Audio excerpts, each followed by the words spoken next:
এই সরষে তেলের টিনটা না আজ থেকে 10 মাস হলো এখানে পড়ে রয়েছে। টিনটা যদি আজকে বিক্রি না করতে পারিস না, তোর আজকে কাজ থেকে তোর বিদায়। এই টিনটা আমি 2200 টাকায় কিনেছি, তুই লাস্ট 1500 টাকার মধ্যে ছেড়ে দে। লোকসান হয় হবে, কিন্তু আজকে তোকে সেল করতেই হবে। ঠিক আছে, চেষ্টা করে দেখছি। চেষ্টা ফেষ্টা কিছু জানি না, আজকের মধ্যে এটাকে সেল করতে হবে, না হলে তোমার চাকরি যাবে।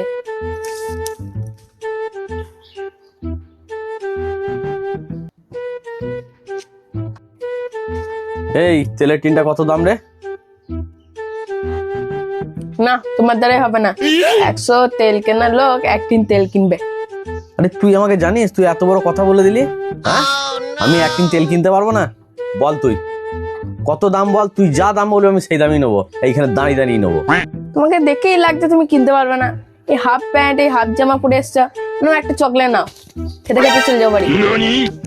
তুই আমার এই হাফ প্যান্ট পরা আর গেঞ্জি পরাটাই দেখলি রে? হ্যাঁ, তুই আমায় চিনতে পারলি না? বল বল বল তোর কত দাম তেলের টিন, আমি এইখানেই কিনবো, বল তুই।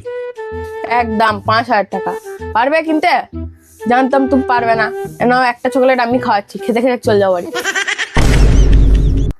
তুই এত বড় কথা রে? হ্যাঁ, তুই কি মনে করিস? আরে 5000 টাকা দিলাম, দে তেলের টিনটা দে আমাকে। এই নাও তেলের টিনটা। হ্যাঁ, এই নাও।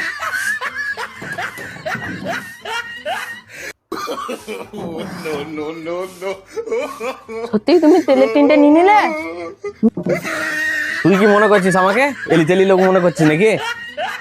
একদম দেখে শুনে কথা বলি, তোকে বলে দিলাম আজকে এ তো তেলের টিন নিলাম বেশি, আমার সঙ্গে যদি 5 টাকা তোর দোকানটাই কিনে নেবো, বুঝলি?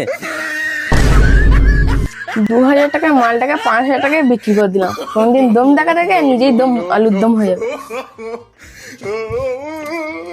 আজ থেকে তুমি কর্মচারী। এই দেখো, নিজের তেলের টিনটা 10 মাস কি বিক্রি করতে পারছিল না, আমি একদিনে 5000 টাকায় বিক্রি করে দিলাম। আসলে তুমি কর্মচারী, আমি মালিক। ওই দেখো, ওই টিনটা ওইদিকে নিয়ে যাও। নাও নাও নাও, দোকানটা পরিষ্কার করো। 1 কাপ চা আনো আমার জন্য। যাও যাও যাও।